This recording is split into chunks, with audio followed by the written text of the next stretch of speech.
somewhat easier than the first exam.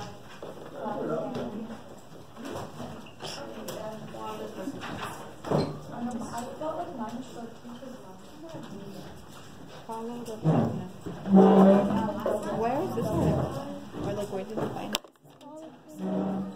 All of them are except for mine. I was like,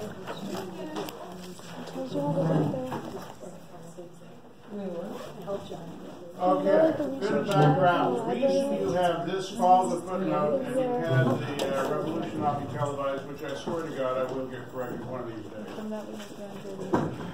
Well, I'm halfway through yours, and the problem is I start going through your class, and I don't know if it's going to be across the board in all my sections or what, but I become terribly depressed as I read it. And you should just give us all A's so you're not depressed. What? You should just give us all A's so you're not depressed. Well, it's very difficult not to get an A on the revolution not be televised. So I realize A, you got 2 or 3 or 4 shots at it.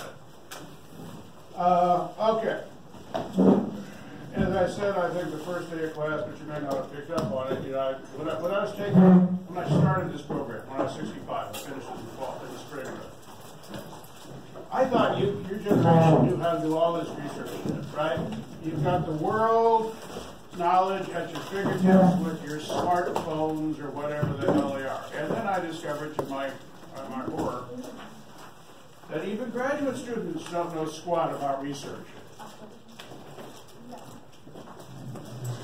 So, I figured somebody better teach you, because nobody is. And the revolution ought to be televised is one example in sort of throwing you in the deep end of the pool with a chance to rewrite and rewrite and rewrite, to learn how to research just from going to sources and talking to reference librarians. All the footnote is specialized. Okay. It used to be that college students typed their research papers on a typewriter. I would say ask your grandparents or possibly your great-grandparents. This is a device where you type something on a piece of paper, and before, actually it was Mike Nesmith's mother, he was one of the monkeys. If you don't know what the monkeys were, then find that out with 2 E's. Mike Nesmith's mother invented something called whiteout. But prior to that time, if you typed a letter, hitting the wrong key, you were stuck with that. Okay? Either that or you had to go back and start the whole damn thing over again. So typewriters are notoriously unforgiving. My mother, about the time I was born, she and my dad lived near Stanford University. And so my mother, and this is in 1948, my mother would charge $1.25, $1948 per page to type master's theses and doctoral dissertations from Stanford University students. That's how difficult it was to deal with the unforgiving typewriter. Now, to make a footnote in the unforgiving typewriter, what you had to do was you made a very light pencil mark, 1.5 inches from the bottom of your page. We'll get back to that.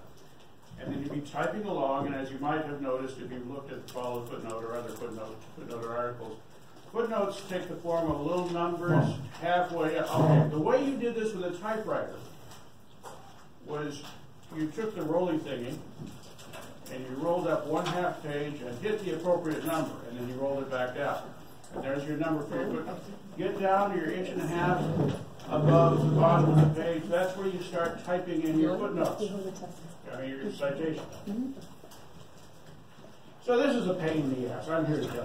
Because I had to go through undergrad doing that shit. It was a serious pain in the ass. So the Modern Language Association and a bunch of other people, we do this in the law too. A bunch of other people came up with what you call interlinear citations, where you cite in the text without messing with footnotes at all. And that's easier when you're forced to do that because you. But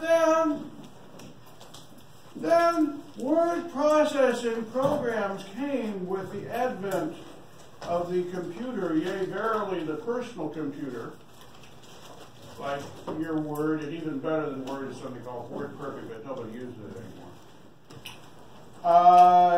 Which if you've tried this with Mr. Word, you know you hit reference and you insert a footnote, and the magic number, number magically appears without you doing anything more, and then it takes you down to the bottom of the page, and you can do your citation at the bottom of the page. And Mr. Word will actually do your layout for you.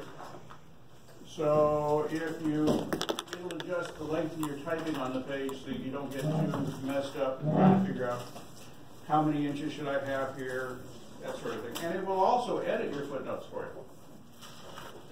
So if you decide that you're going to add a footnote,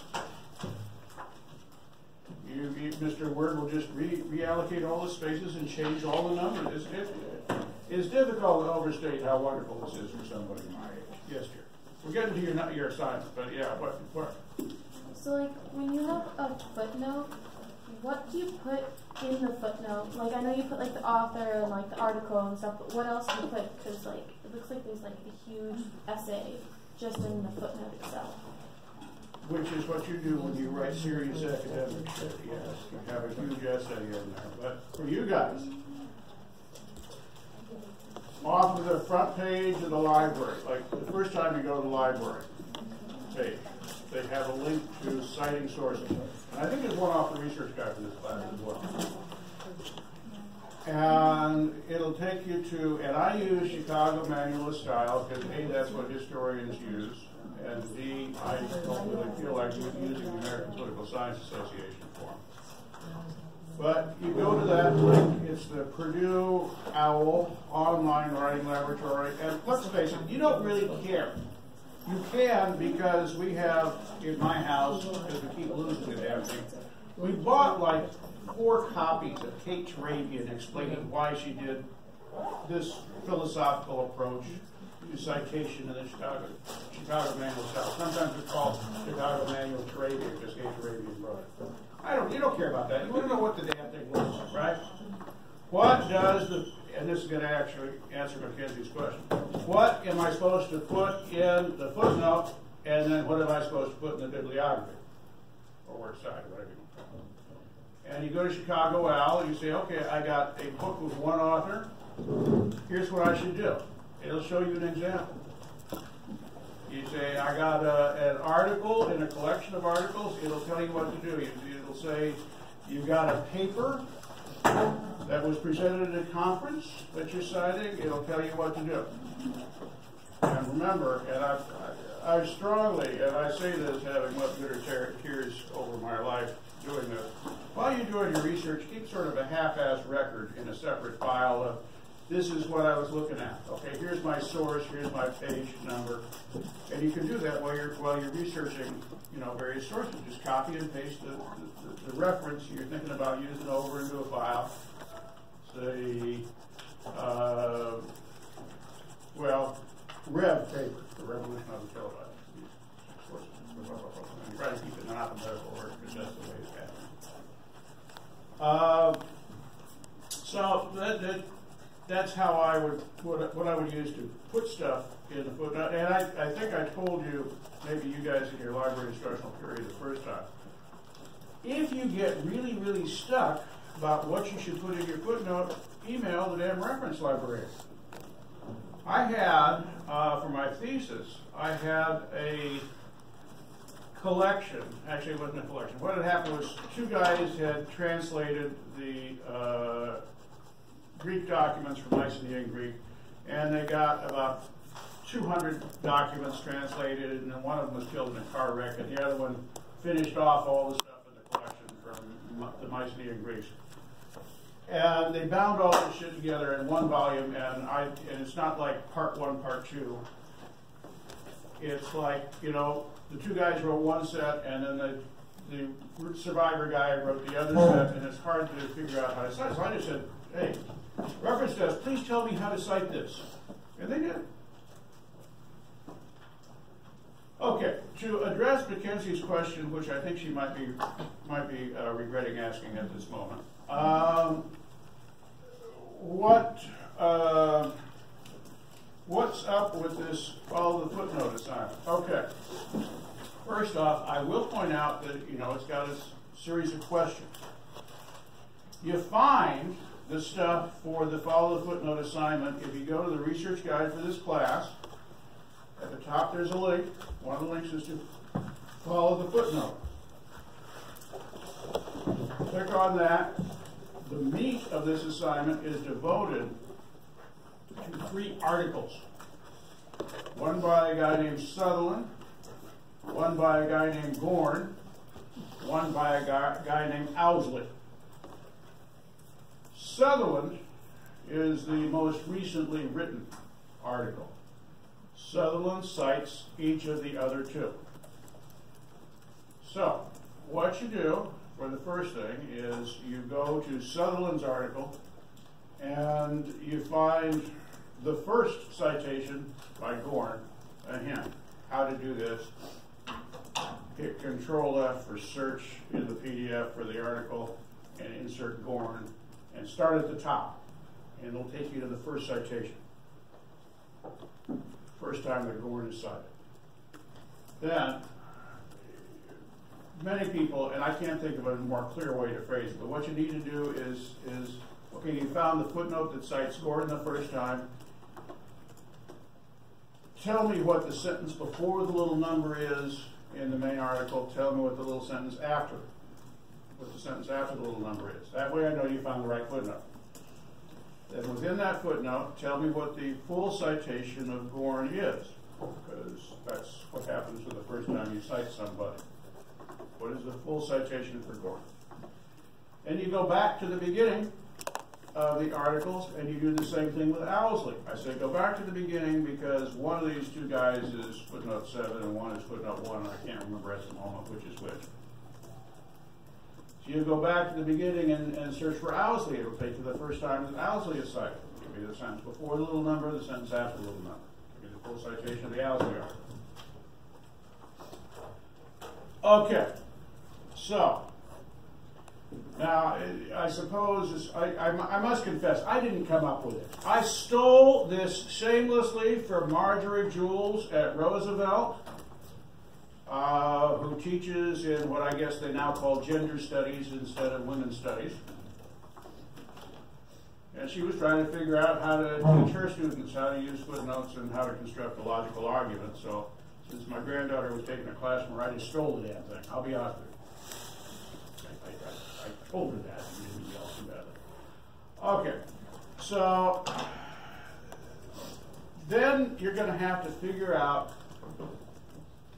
how, first off, what does Sutherland say? What is the main point of his article? Which is basically the South law is going to couldn't get its act together. I mean, it goes on beyond that. And I should pretend like I care. If we had abstracts for these articles, then you could just go to the abstract and cheat and sort of look at that. But unfortunately, these articles, none of the 3 of them have abstracts. So good luck. I read a bit at the beginning, a bit at the end to the conclusion, and see if you can see the connection. And if not, then you may actually have to read the whole damn thing. So the first question is, what does Sutherland say? What's his idea? What's his point? That's annotation -1. And then we have 2 annotations -2. Annotation -2 Gorn. You say, what was Gorn saying? What is his main point? And part 2. What does what Gorn said, whatever Gorn is talking about, what does Gorn say? How does that support what Sutherland says? You can see how evidence is marshaled to advance an argument. Am I making sense, McKinley? You're frowning at me. Okay.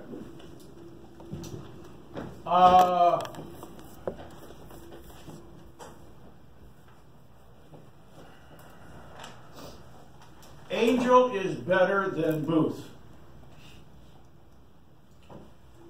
For those of you who don't know, Angel off of Buffy the Vampire Slayer and the Angel television series is played by David Boreanaz, who is the same actor who plays Booth on Bones.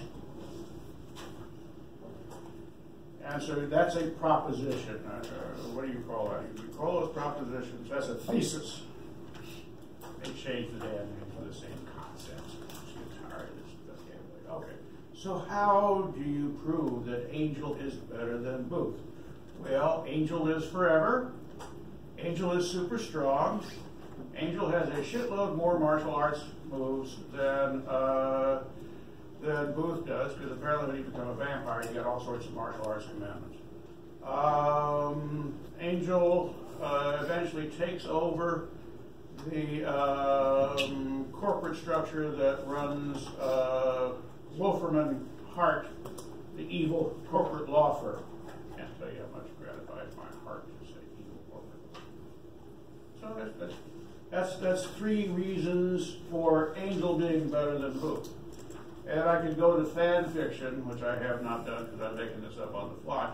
I could go to fan fiction. I could get an article about Booth off of the fangirls who loved him on Bones. Because he is, I mean, basically, Booth is the same as Angel without the fangs. Okay. So you can say, okay, why is Booth good? Why is Angel good? Go to some fanfic about Angel. And then I say, okay, I have proven, I've looked and seen somebody who said Angel is really, really good, which he is. I've looked at some people who say, well, Booth is okay, but not really, really good. And then I can say, okay, here are my arguments, here's my evidence to support the proposition, Angel more better than Booth. I have no opinion, although I suspect it would be negative, about the most recent David Boreanaz's vehicle I heard advertised on the radio coming in this morning, where he plays a leader of a SEAL team. Not the people that clap their flippers together and honk horns, SEALs. People who in my day were referred to as underwater demolition team members, and now they've got this fancy name, SEALs. I will note, to be honest, that Army Rangers routinely flunk out of SEAL school, so they are serious badasses. Okay, so in this case, you've got Sutherland's idea, what he said. You've got Gorn. What is Gorn saying? And I think Gorn is saying, I'm not sure, one of them is one is the other. I wasn't expecting to talk about this morning. I think Gorn talks about fighting in the southern back country, which involved gouging and biting noses and ears off and shit like that. And I think Owsley takes the position that the South politically was disorganized, because that's what a confederation is all about, as opposed to a republic. So Owsley, I think, talks about how governors in the Confederate States would refuse to send support to armies if the armies weren't in the neighborhood. Thus, the governor of Texas was not real thrilled with sending Texas troops to fight in the theater under Robert E. Lee against the Army of the Potomac. And there's no way in the Confederate structured government to compel that. So Owsley says, hey, the South politically could not get its act together. So how does that proposition support Sutherland's main proposition that, hey, the South lost because it couldn't get its act together? The gouge, bite, and whatever the other thing is by Gorn is a little bit more subtle. At the time in which Gorn is writing about you fight in the back country any way that works, the eastern seaboard, the eastern Confederate States, had this highly stylized, civilized way of fighting called the duel. They actually had a book, the Code Duello, which ran 137 pages. Honest to God, I read that about 25 years ago. About how to fight a duel. And it's very organized. So if you read Gorn talking about how disorganized the Southern fighting style can be in some venues, say, well, maybe that's a reason why in Missouri the guerrilla warriors arose, not the simian guerrillas, the Guerrilla-I-L-A, Civil War guerrillas arose under Quantrell. So anyway, the idea is you get to see how evidence supports an argument. You also get to see how to use footnotes. all you got to do in my 151 class, state and local, is discovering this.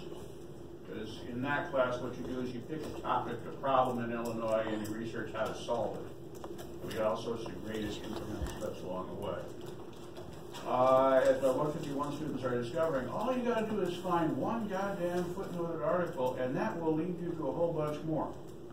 You go to look at the works that are cited in the footnotes of your article you found, and that'll lead you to footnotes, articles with footnotes in them, which will spread you to yet more. And on top of that, they got this wonderful thing in Google Scholar called Cited By and Related Articles. If you would put the title of the article you found you're happy with in Google Scholar as a search term, it comes up as the first item, and then you've got related articles, you've got other articles that cited your articles. So all you got to do in researching in college, although you got to be thorough the higher up you get, all you got to do is find one goddamn article and just use the footnotes like crazy. Then we got some stuff Mrs. Newman threw in there because she wants you to feel good about yourselves. She thinks I am too hard on my students. And so you say, what did I learn? And the answer is, I learned a whole bunch, and I feel really, really good about myself because I learned something today. But for my purposes, the meat of the exercise is make sure you found the right damn citation, and then try to figure out how the evidence in the two earlier articles supports the point that Sutherland is trying to make in the article in 2000. Yes? So the prompt for this is... Oh, don't use that damn term. A prompt is you forget your lines on stage in the high school play, and you say line, and somebody says, is this a dagger I see? And you finish it before me, and you go into the Macbeth's soliloquy. So the question, not the prompt. Is the question There we go. on your website? No, it's in the syllabus. Oh. It's in the syllabus. I'm sorry. Was that your question? Yeah. Yeah, the assignment's in the syllabus. The assignment is in the syllabus, children. It's there. And actually, we've got on the D2L, Mr. Stein, I'll get to you in a second. In the D2L, I've got posted this term syllabus as well. I would not rely too heavily on D2L for this class beyond that because it's just the summer course I threw in there because they got my lectures in an abbreviated form if you need to go back and refer to it. Okay, so that was your question. You didn't know where the assignment was. Well, the assignment is in the syllabus, which ideally somebody who's wearing a South Elgin Storm t-shirt should have looked at on the first day of class. I did. You did? Mm-hmm. Well, I'm the one who's supposed to have a short-term memory problem. Not you. Mr. Stein. So it's basically just a scavenger hunt. Okay, let me tell you what I heard you say.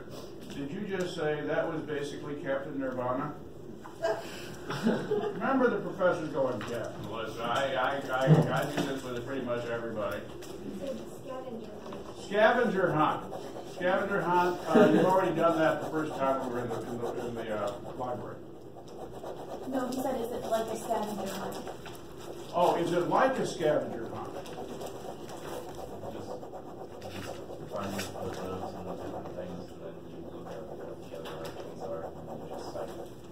Well, you don't just cite them. Remember, you got to explain how they use it. Explain what they're about. Yeah, that's it. And then at the end, say, I feel good about myself. Because I learned something, and then sort of list 2 or 3 half-assed things that quote up would be happy that you've learned.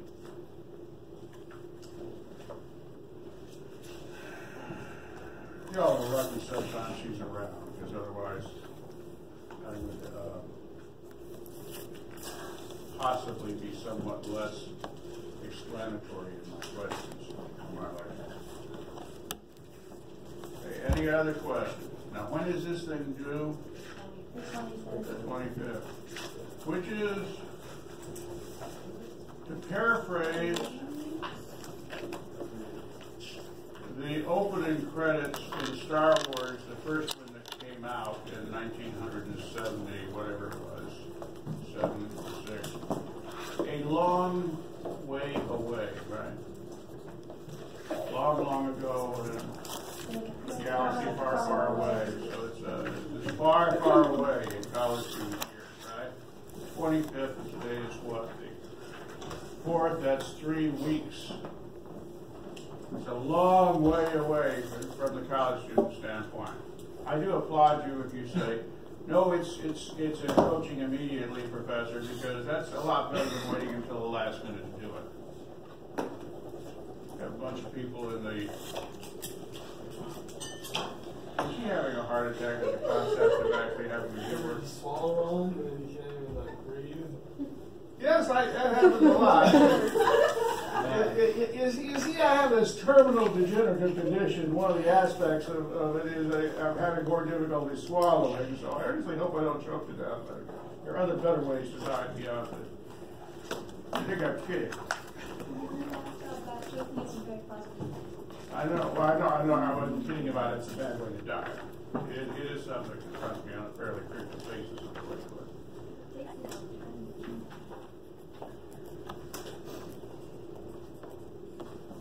Do we have any other questions? Okay, so let us begin with question 2 sub B on the third exam, which is going to be requiring you to talk about Miranda versus Arizona.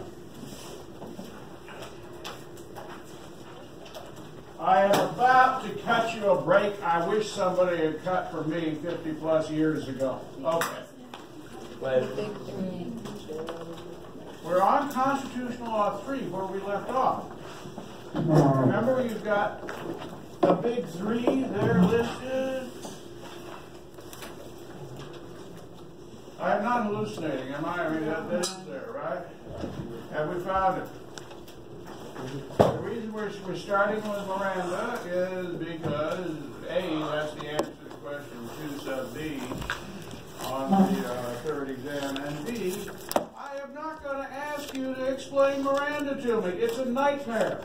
If you look at the year it was decided, yeah, I've been dealing with this for a half century.